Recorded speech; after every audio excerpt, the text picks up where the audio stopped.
All right. Good morning. Welcome to Wednesday of week 2. Couple of announcements. So one, today's HCS seminars are at 1 p.m. and 7 p.m. These are optional. These are for you to get a little more comfortable and also a little more savvy with Linux and the like, being offered again by Harvard's Computer Society. So 1 p.m., 7 p.m., Science Center 229, just so that those guys know who to expect. Just email, as we said on Monday, CS50 plus RSVP at FAS, just so that they have a sense of who to expect. Sections. We're in the process of just finalizing section details. If you still have questions, concerns, if you need to be moved, just contact CS50 plus heads at FAS. Thomas and Katie will take care of that. And then finally, especially as problem sets 1's due date is coming up, know how many hours exist in the way of help with office hours, virtual office hours, and also today's super section. This super section is at 3 p.m. in Science Center B. And again, especially if you felt a little overwhelmed in sections this week or missed section this week, know that this is an opportunity to recover some of that same material, but presumably with a different person leading the section and also with different examples. So an example to perhaps motivate some of what we're doing today along the lines of some of the cool things you can do when you know how to program. So you know that CS50 has this website, and there's information that's hopefully useful on it. And when you have 20 plus people holding office hours at different times of the week, it's a pain, if nothing else, to have to go into a website, open up a text editor, and edit, say, HTML, which, for those familiar, is the language in which web pages are written. Much better, especially since these pieces of data are recurring, if we can automate as many of these processes as possible. And in fact, much of what the TFs and I have been doing over the past couple of weeks is writing tools in various languages, C, Perl, PHP, and the like, to make our lives easier and ultimately provide you guys with more information. So for instance, you see now that we have this list of office hours and virtual office hours. And just by clicking the appropriate link, you can, for instance, filter by physical office hours, where we're actually there in person, or you can click on just virtual. Now, one of the cool, dare I say, sexy features of this thing now is that it automatically updates itself such that on the right-hand side, it's always going to tell you when the next set of office hours or virtual office hours are. And just to give you a sense of how we do this,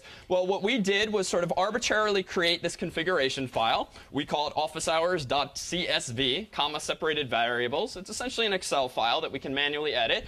And you see here the way in which we're representing on the server all of these office hours. And suppose, just for fun, I wanted to go ahead and say, all right, so the next office hours aren't until 1 p.m. today. Let's see if we can't put someone there sooner. So I'm going to say on Wednesday, let's say 10 a.m. to 11 a.m. We're going to put, say, Andrew there, put him in the Science Center. I'm going to save this file. And now if I waited 60 seconds, the website would automatically update itself. But I'll hit refresh.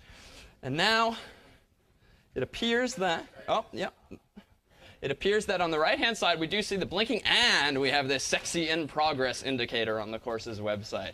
So if I'm among the few who get a kick out of this, I guess it makes sense that I'm teaching up here.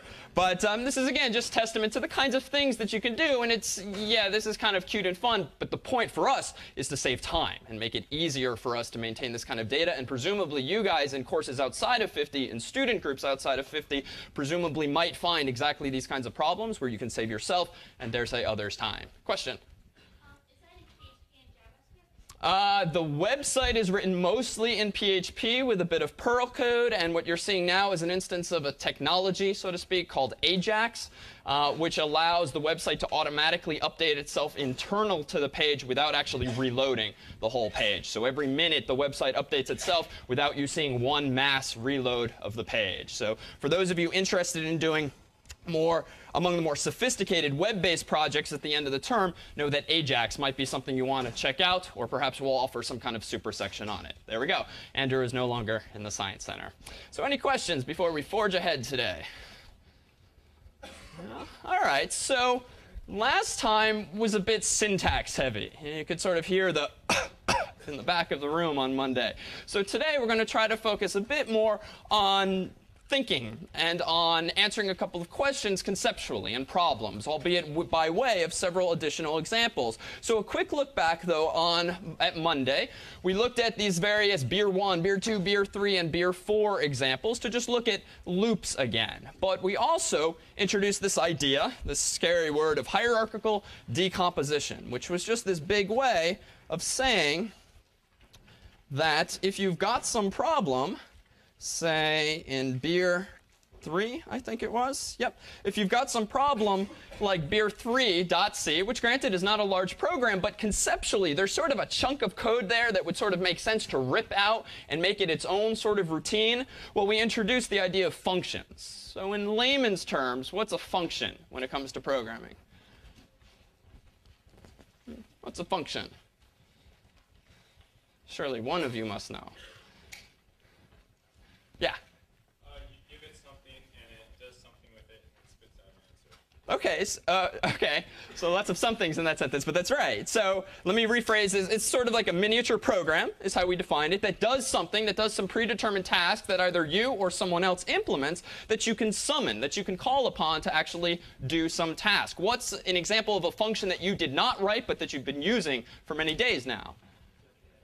All right, so printf, and also if you've used getString or getInt, those are functions that we, the staff, wrote. And incidentally, we did, for those curious, publish to the course's website as of a few minutes ago, CS50's library. The source code is now available for those of you who want to take a look. We'll eventually look at it in class, but for those of you who are compiling software on your own computers, know that you can download that code and set it up on your own machines. And look to the bulletin board if you want some assistance with doing that with GCC, with LCC, Visual Studio, on your own computers. But for now, CS50's library is a perfect example of something with a whole bunch of functions in it. If we look then at beer 4, which was the last of those examples, what we did here was what? Well, we kept swapping in and out for loops and while loops just to emphasize the point that at the end of the day, it doesn't matter. Whatever is conceptually most clear to you, you can use. But we kept calling upon chorus, and chorus was a function. And functions, as you perhaps remember, can take inputs optionally, and they can produce outputs. So that's quite obvious with printf because the inputs you're providing it are typically what? So there's some whispers. What's the first thing you pass to printf? Yeah, so it's string. It's formatting string, so to speak, and then optionally 0 or more additional arguments, like the numbers to print or the actual strings to print. So we saw in beer 4 just that I chose to factor out, so to speak, some of that code that conceptually made sense to rip out of main and put it in its own routine here. This will become more compelling the more complicated your programs get. Very soon will you not want to write your entire programs in main because they quickly become unwieldy, and also you'll find that it's quite useful sometimes to call the same function multiple times. Consider printf. Well, eventually you'll be writing your own functions that just make good sense to call yourself, to invoke yourself, so that you're not copying and pasting the same kind of code. And in fact, that's an excellent rule of thumb. If you ever find yourself, be it for problem set 1 or particularly problem set 2 and beyond, copying your own code and pasting it and maybe tweaking a couple of characters or numbers, it's a perfect candidate for factoring that code out, making it a function that presumably takes some inputs and maybe produces some outputs to actually control its behavior. So with that look back, let's take a look ahead at what might be puzzling at first. So suppose that in the spirit of writing reusable code, like printf, I want to write a function whose purpose in life is to swap two values. So two values will be ints in this case, and the sole purpose of this method, of this function, is to take in an int a and an int b, to put one value here, the other value in here, and then hopefully the user will be satisfied that the two variables that he passes to this function will have been swapped. Well, let's take a look at buggy3.c. And clearly this is a leading question, else it wouldn't be called this. So here's a main routine. Consider this a little test program. In layman's terms, looking at main, what's this program designed to do, irrespective of whether or not it does that? Yeah. Perfect. So switch the values of x and y, which initially appear to be 1 and 2. Then in the middle there, where you see this call, so to speak, to swap, passing in x and y as the so-called arguments, presumably that's where the magic happens. Then after swap returns, so to speak, finishes executing, where we're going to print swapped, and then we're going to reprint out the values x and y. So ideally, we're going to see 1 and then 2, and then hopefully 2 and then 1. But again, we promised a leading question here. If we go ahead and compile buggy3.c and then go ahead and run a.out, unfortunately, the program's lying. It's not working. So why is this the case? Well, let's take a look at the source. Main was not terribly enlightening, but here's swap. copied from that PowerPoint slide. Why does this not work? Okay, so right answer. It's passed by value. It's not passed by reference or pointer. Let me re-present the question, though. Those of you who say don't even know that jargon, conceptually, why might this not be working, even though it looks like this function takes two ints, and if my intuition is correct, I'm creating a temporary variable, and I'm moving one value into it. I'm moving the other variable back into that place, and then finally I'm moving this guy here. So conceptually, it is like I'm swapping two values. Something's wrong.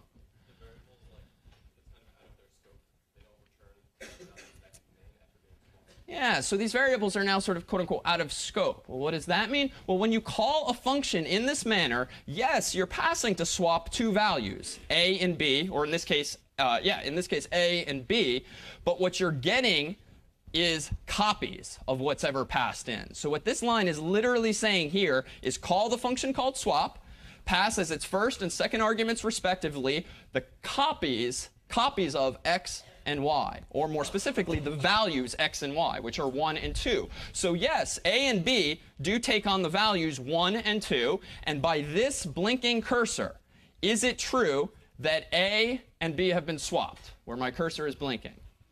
So yes, absolutely. I mean, just conceptually, that makes sense. I have a temporary variable so that I don't clobber my values, and I can swap the two values. Unfortunately, the moment that function ends, that is returns, and in this case, it doesn't return a value. Like we said Monday, it's void, which means it just returns and doesn't give back anything. Yes, a and b have been swapped, but again, they're copies of x and y. So x and y are purely unaffected. So yeah, you swap two values perfectly, but the wrong two values. So we're going to see over time a solution to this problem. And as your first answer suggested, there's going to be this difference between passing by value, which this is, and passing by pointer, or passing by reference. But more on that to come. But the related sort of concepts here is that in between these two curly braces in the swap function is what's called a different scope. These variables here exist independently of those variables in main. So a rule of thumb, and it's not always safe to rely on this, is that variables only exist between the most recently and closing curly braces, which is to say x and y exist within main only, and a and b exist within swap. And just to make things a little spicy here, what if I simply said, you know what, I don't like this choice of variable names, a and b. I'm going to say x and y, because when I think of two variables, I think of x and y. Worrisome now is that what? Well, these two things happen to be named the same. So does this solve our problem? Well, let's try. So let's change this to x, and then this a has got to become an x here, and then this b has got to become a y, and then this b has also got to become a y. So at this point in the story, if I save this, where my blinking cursor is, are x and y now swapped?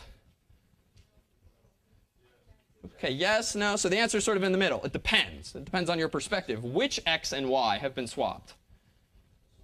Okay, so this copy of x and y. It just so happens that I chose identically named variables, but the concept is the same. The values passed in are merely copies of what's in main. So even though these happen to, by coincidence, be named x and y, it does not affect the x and y that are in main scope. So just realize that it depends only on where the variables were declared, not so much on what they were called. So what's the solution to this? At this point, on this Wednesday of week 2, we don't have means of fixing this problem just yet. We don't have the syntax, the features of C, but in just a couple of days' time, we will. Any questions on these matters of scope and of what are called local variables and temporary variables, which was implied by the name temp? Any questions? Well, just a sanity check. Why did I need that temporary variable? Right? If all I want to do is swap two values, why can't I just... Right, so that's the catch, right? If you try to move x to y, fine, but now you've just clobbered y. So now you have two copies of x, and thus you need this temporary variable. When we get to bitwise operators, which some of you have looked at for the Hacker Edition, when we get to it in the course formally, there's this really cool trick. We're using bitwise operators. That is, operating on these variables at the bit level, not on this higher level decimal level, you can actually move two variables from one to the other simultaneously without actually clobbering any variables. And it's a rather cool thing and relies on knowing a bit about bits. So let's take a look now at this example. So if there's this notion of a local variable, presumably there's a non-local variable concept, and there is, and it's that of global variables. So take a look, if you would, at buggy4.cc. So again, you do have printouts of these from Monday. This main routine appears to do what? Again, quick sanity check. Main method does what in layman's terms? Just keeps, it adds 1, it seems to increment, presumably add 1 to the variable x. Prints its first value, increments it, prints its second value. Again, it's a leading question because this thing's called buggy. Well, why does this not work? Well, here's our increment function. All right, it doesn't return anything, and that's fine because all we want to do is change a value, not return one. X plus plus, syntactically, is that correct? This plus plus thing? Yeah, I mean, remember that that's just a shorthand notation for what longer notation? X plus 1, right? That's really explicit. There's actually another way you can express this. Plus equals 1 or plus plus. So 3 different ways to accomplish the same task. Realize that you can only do this plus plus with unary incrementation. Adding 1, there's no like plus plus plus for 2 or plus plus plus for 3 and so forth. Okay? It only goes so far. But this code is not going to work. So let's go ahead and save as it is. This is buggy4.c. Oops. So this is buggy4.c. Okay, doesn't compile. What's wrong? Do I need my libs? This always seems to fix our problems. All right, no, so what's the problem here? So the first error you see, and this is actually a good lesson for those of you programming for the first time. Many of you, getting 3 error messages in problem set 1 is probably a good thing, right? The scary thing is when it fills the screen. But the place to start typically, honestly, even if this isn't sort of intuitive, is the first line. Because compilers like GCC eventually, especially if your code's really bad, eventually get really, really confused. So it's not safe to sort of pluck off the error that's the closest to your prompt, the bottommost one. Don't pluck off the one that you happen to understand that's in the middle, because often if you make one mistake somewhere, it sort of has this cascade effect, and then everything gets confused. So start at the top of the messages. The first one here says that the error is in buggy4.c, and that makes sense.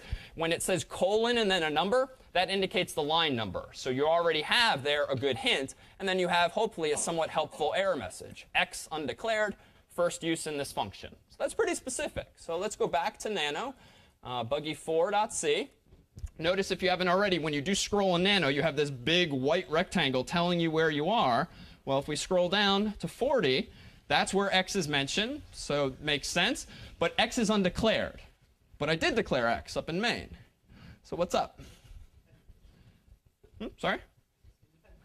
All right, so it is independent of main, right? This is in direct conflict with what we promised earlier, which is that these variables only exist within the scope of the curly braces that enclose them. So yeah, X exists in main, but it doesn't exist in increment.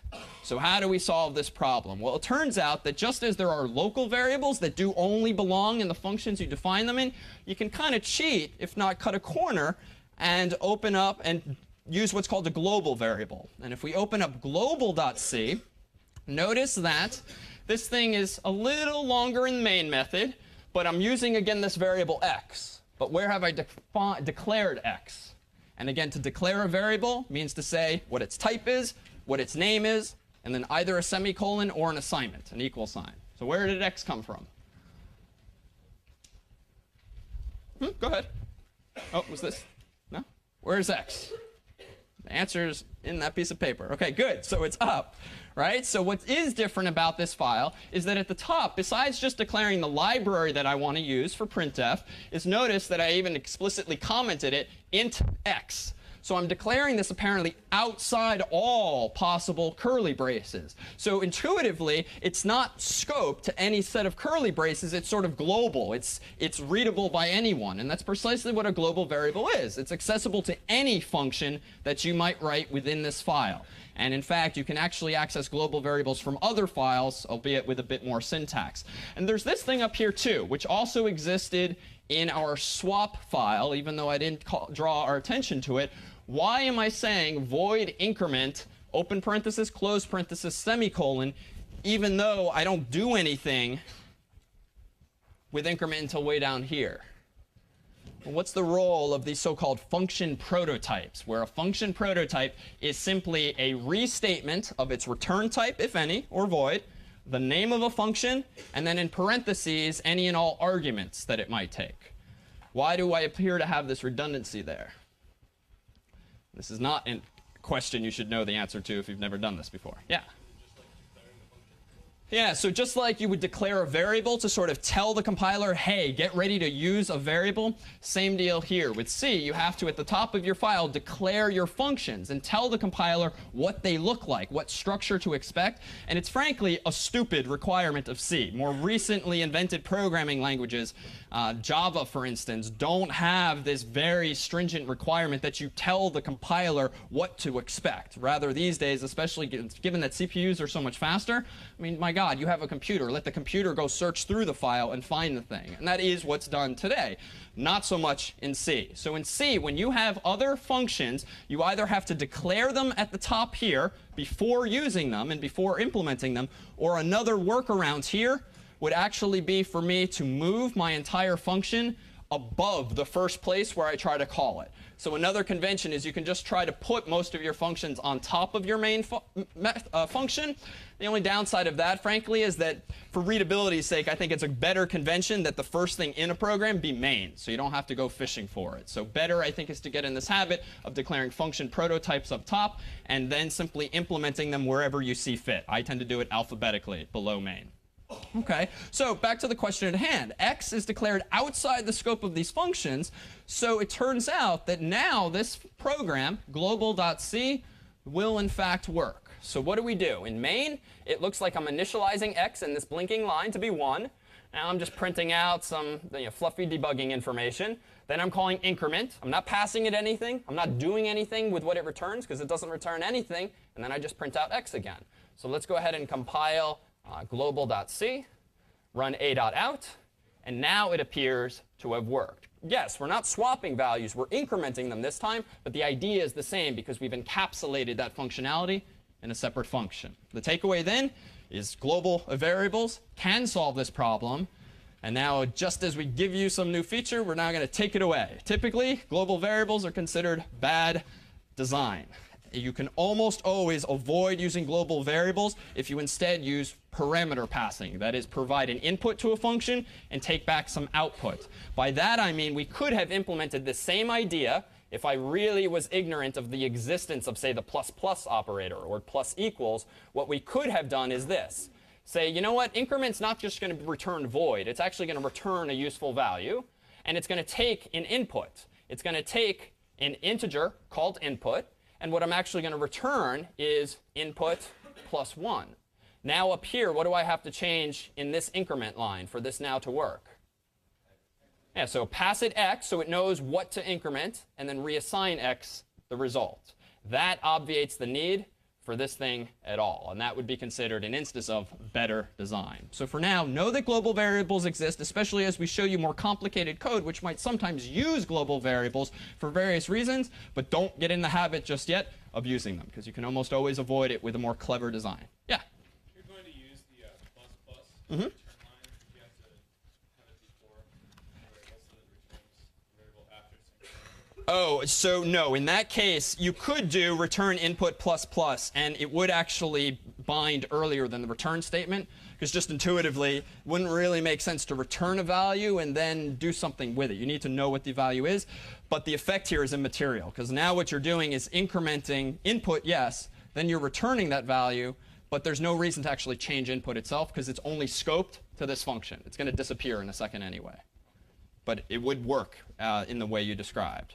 All right, let's take a look at one final buggy example. This one in buggy5.c. So in buggy5.c, we have a program that's supposed to increment a variable that, let's see, GCC of buggy5, run a.out, and clearly this program is broken. So why is it? To sort of recap what we've looked at. So here's the program. We've apparently got a global variable x up top. We've got a function prototype, a declaration up top, so that the compiler knows that I'm going to implement an increment function. Here's my main function. Print what the value of x is, which should, the first time this executes, be what? Oh, that's weird. So it's not initialized. But what did we see a moment ago when we ran it? So it was 0 by default. So we'll come back to that point. Generally, not safe to just assume that variables are going to have values, but clearly they must by nature of how this stuff works. There's going to be bits there. What they are, we'll get to in a bit. But here, we're printing out x. Then I'm assigning x equal to 1. So now I print out in this blinking line, obviously, what value? All right, so 1. So that works. Now I scroll down a bit. I call this increment function. I claim that it's incremented, and then I print out its value again. But we saw that this program printed 0, 1, 1, which was clearly not incremented. So let's take a look. Here's increment this time. Doesn't return anything, doesn't take anything. But notice it is incrementing x. But here's another instance of that same issue. So just intuitively, what must be going on here to cause this problem? The x it's incrementing is the closest x to it. Exactly. So this is sort of the next and final sort of conversation point in this matter of scoping and global and local. Because we've declared another variable x in this scope, and this scope is tighter to the use of that variable. It's the most recently opened set of curly braces. It's this x that quote unquote shadows any other version of x that might also otherwise be in scope. So even though we declared that global variable up here, and normally we should be able to access him anywhere, turns out that this variable x shadows it, just like an identically named parameter to a function would, as in an example a couple of minutes ago. Okay, so enough on scope and locality and such. Any questions on those examples? Yeah, in back. What's that? Why doesn't it print 11? Okay, an excellent question. So again, let's rerun this thing, and we do indeed see 0, 1, 1. So why don't we see 11? We'll take a look again at what's going on. So in increment, at the blinking line, we're declaring a new variable, a local variable called x, and it is indeed getting the value 10. In the next line that's now blinking, what happens? Just point out the obvious. What happens to x? It gets incremented. So at this point where my cursor is blinking, what's the value of x? It is 11.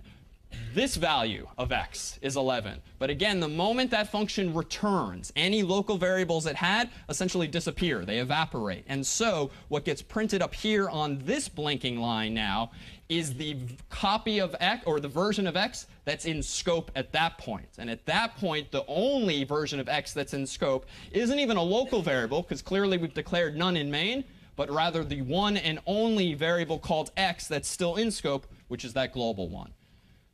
So that's why we don't see 11, because that value got thrown away. It evaporated. But we do, in fact, see 1 again, because that variable is still in scope. Yeah? If we took away the int in our other function, would we then get 11? Like if we didn't declare it? Ah, OK, an excellent case. So let's go ahead and remove the declaration and just say x gets 10. Let's go ahead and save this, recompile, and run a.out. What are we going to see?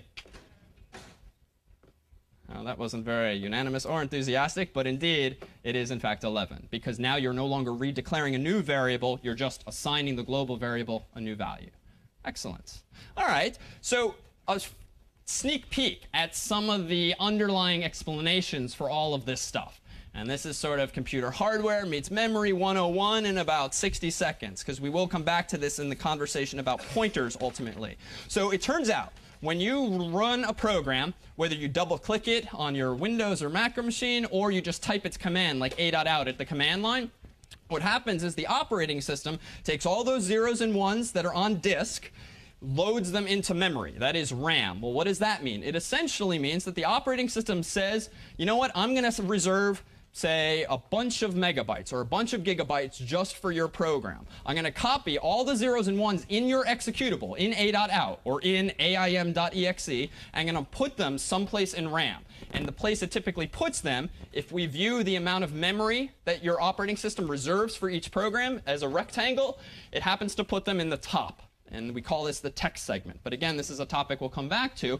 Meanwhile, though, it uses the memory at the bottom of this rectangle and the amount of space it's allocated for what's called the stack.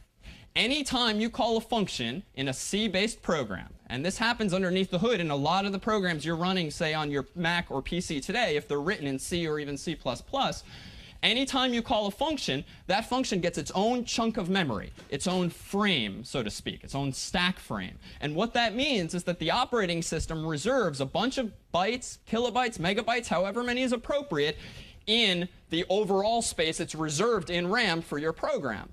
Main's memory gets tucked away at the bottom of this chunk of memory, so to speak. Its parameters come first, and then any local variables come next. So where you see main parenthesis, this is just mean to suggest that any local variables end up here, and any parameters end up here. If in main I have a call, that is, I use a function called foo, well, the operating system also gives foo a chunk of its own memory for its parameters, if any, and also any of its local variables. So if you called not foo, but printf, and we should, in fact, finally reveal what foo is. If you call printf, well, printf is what gets put on top of main's chunk of memory in your computer's RAM, and any of its arguments, which are your format string, and maybe int x and y, anything you pass to printf, and then any local variables that whoever wrote printf happen to use in that library. If you call something else from within a function, things just get stacked on top, on top, on top, on top, like trays in a cafeteria. Turns out that this design is wonderfully straightforward, but also has its weaknesses. And in a few weeks' time, when we actually look at some of the security implications for coding programs in C and in C++, this simple design actually explains, or rather, man's poor implementation of this idea rather explains many, I dare say a majority, of the security exploits you hear about today, including perhaps that in the iPhone, which ultimately boiled down to, I believe, what's called a stack overflow or a buffer overflow. Well, that relates to precisely this picture. Essentially, those kinds of hacks use more memory than they should. They use memory that doesn't belong to them. OK, so we did get an email yesterday about those less comfortable perhaps being equivalent to those who don't know what foo means. So when a computer scientist talks in terms of variables, x and y are kind of boring, right? That's mathematician speak. We instead talk in terms of foo and bar and baz. And then after that, it gets a little debatable. Some people say quux. And then some people say after that, if they need another variable, quux with two u's. And then after that, and then it gets pretty stupid after that. But if you Google terms like foo, bar, baz, I mean, you'll see like little treatises on the web as to what the standard should be for computer scientists' variable names. I'll defer to, say, Wikipedia or the like for the history of this, debatable as it may be. But essentially, anytime a TF or I says foo or bar or baz, it's just the habit we've gotten into to using it as a verbal placeholder, a variable. It may or may not be the case. Again, I'll defer to Wikipedia. Foobar, of course, has another spelling, which if you Google this, you might come up with something different. F-U-B-A-R.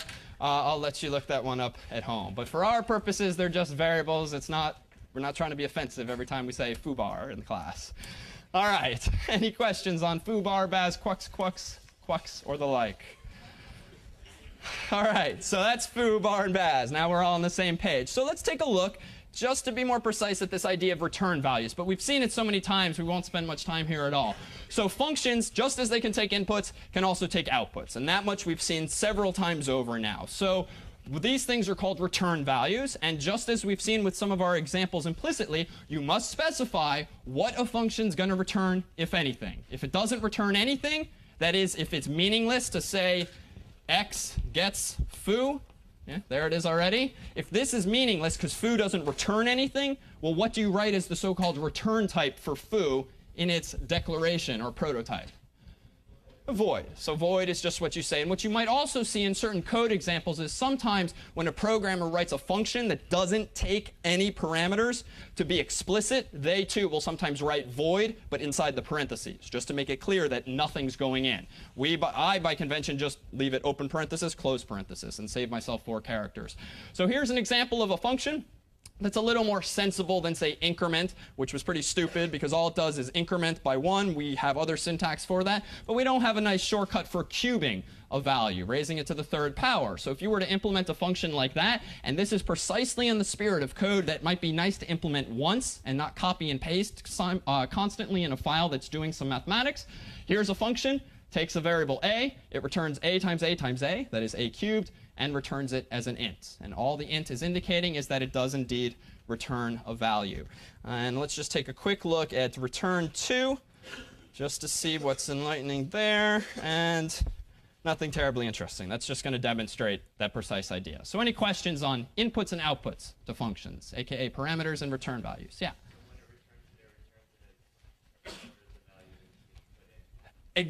So whenever it returns the type of value that you specify. So if I, for instance, happen to return what's a float, but I said the function returns an int, you would either get a warning from the compiler just saying, whoa, do you mean to be doing that? Or it will just work. But what's going to happen is what we've seen happening in certain demos is you're going to lose the precision. It's going to get returned as an int, but everything after the decimal point is going to get chopped off and thrown away. So you have to be cognizant of the implications. Other questions? Yeah. You go the other way around. If you want to get a floating number out, you go float cube and then call it int, so you wouldn't lose precision. But is it capable of figuring that out? Sure. So if in the other direction you actually had an integral value, a is int, but you want to return a float.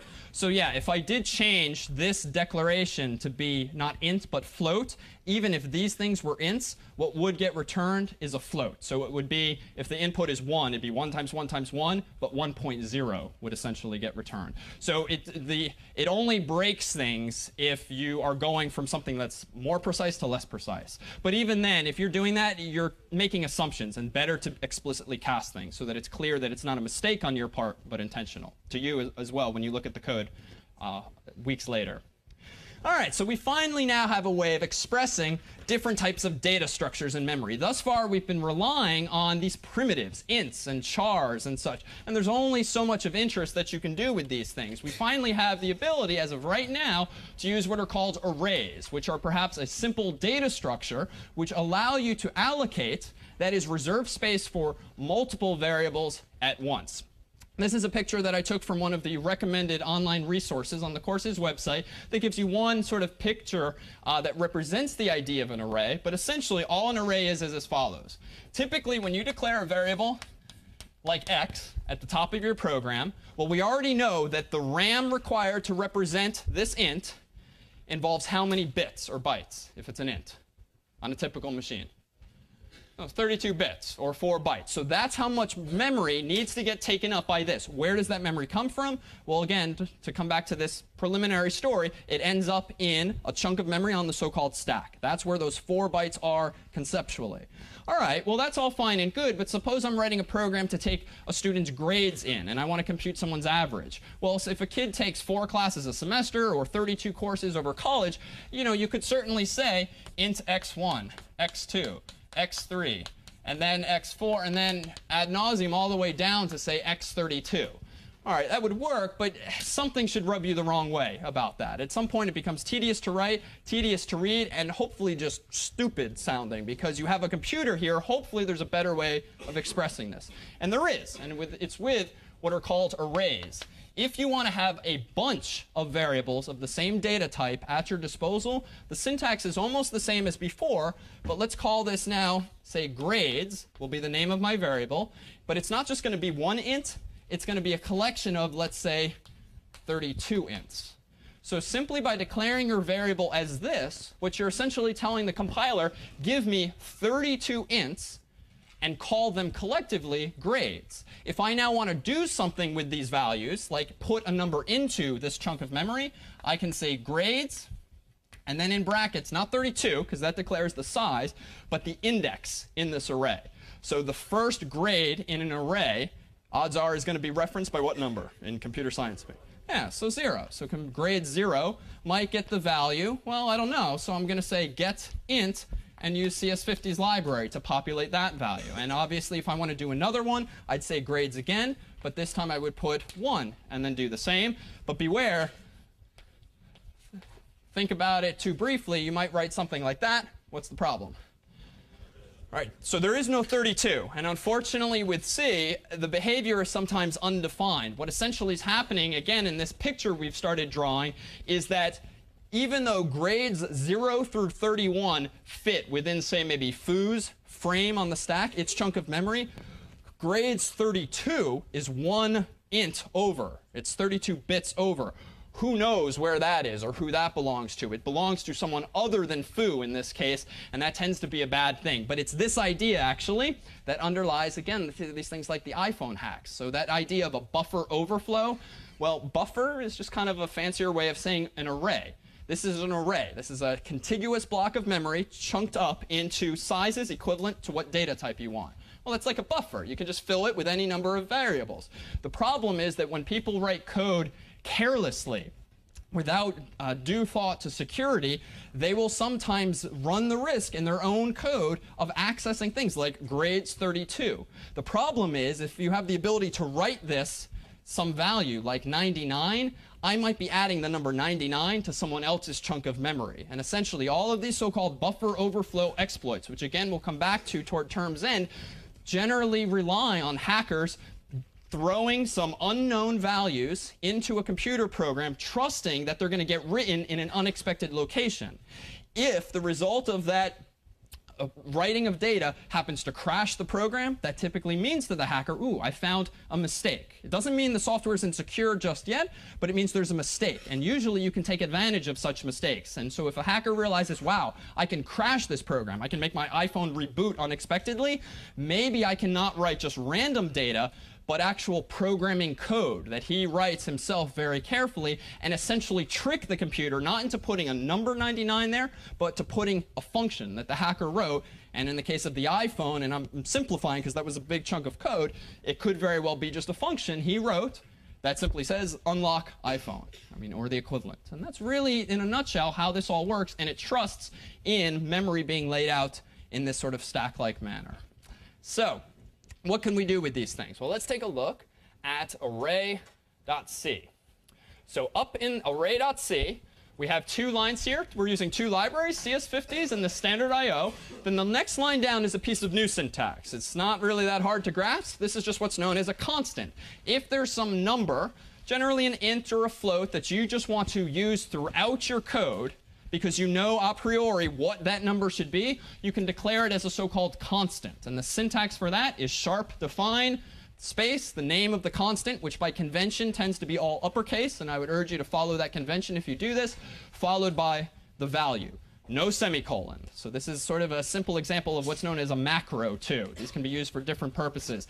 This, too, there's a bit of religion here, whereby this is not necessarily the best way to do this, but it is, dare say, the most common way of doing this. And you'll even see us doing it occasionally because it gets the job done easily, without great, if any, risk. But more on that in the time to come. Actually, let's just toss the question out there. What might be an alternative, based on today's conversation alone, to declaring a constant value like this? What other sort of feature might we use of C? Yeah, so you could actually use a global variable, and you can specify a global variable's value must remain constant with the keyword C-O-N-S-T, const, but we'll see that in the time to come. For now, this is useful for getting the job done. Yeah, question?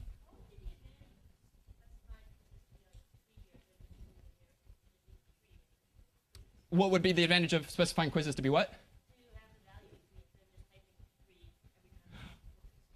So perfect question, actually, to explain this. So here's the question. Who cares? Why would you bother doing this? Well, let's see if the intuition pops out at anyone. Yeah? Because if you want to change the value, then you just have to change it in one place. So that's the most compelling reason, perhaps. If you want to change that value because you change your mind, and all of a sudden next semester this course doesn't have 3 quizzes but 4, well, you change it one place, and then it changes everywhere effectively. And that's perhaps the most compelling reason to do so. Also, another reason, if more subtle, is that it tends to make code more readable. If you can set the reader's expectations, and I don't just mean a TF, I mean people like you who come to course's end are probably going to be downloading libraries from the web, maybe, for your own projects, or just generally looking at code not written by you. It immediately is obvious to you when reading this file, quizzes is going to be a variable I'm going to see throughout, or really a constant throughout. It's going to be assigned the variable 3, and it's clear. Rather than just happening to lace the numbers 3 all throughout the document, that, yeah, I could find if I did like a control F and search for all values of 3, but it just gets very annoying to maintain that quickly, and it's also less clear. But a perfect question to ask here. So let's take a look at what this program's doing. We're already deploying this new syntax. Turns out that I don't want to represent in this version grades as ints. We want more precision, so we're going to use floats so that we can say give and take away half points. But the goal of this program is to compute someone's average. And we can do this in many ways, but the straightforward way we chose is to declare a variable called average, one called sum, and then one called I. And collectively, we can use those to solve this easy mathematical problem. So the first thing this program does is it's going to ask the user for some input. So let's run arrays. Let's compile arrays and run it. What were your quiz score? Well, you did really well that first week. And then you did not so well the second week. And then you kind of redeemed yourself the third. So we seem to have a program that figures out your average is 80, assuming we don't drop any scores. All right, well, how is this thing working? Well, again, in array.c, notice that here at the blinking line, we have a loop that's using this constant to iterate 3 times, it turns out. Each time we say quiz something of something, and then we populate this array with the values. Is there a risk of this array, of this code, accessing memory in the array that it doesn't belong to it? As in this corner case here. Is there a danger?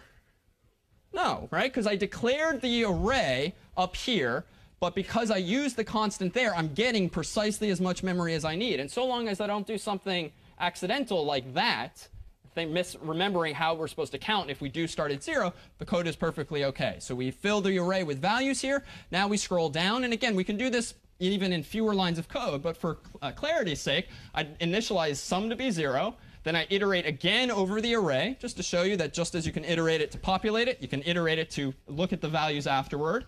I'm going to add to this variable sum each ith value of the grades array.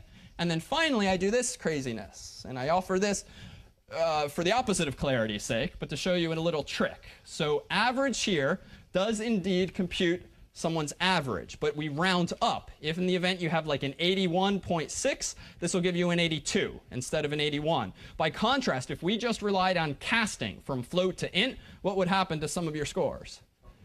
All right, so we'd be rounding down, and several of you would probably be annoyed with that. So here's a better way of rounding. Turns out there's a math library in C. Some of you have been using it for power functions and the like. We haven't even showed it yet, which is fine. But there's also a round function in there. Well, we can implement round ourselves. So what's going on here? Well, taking someone's average really amounts to adding up all the values and dividing by how many values there were. Pretty straightforward. So here's the sum. Why am I casting quizzes to a float? So I'm not just doing sum divided by quizzes, which mathematically is right. I'm doing this cast. Why? Right.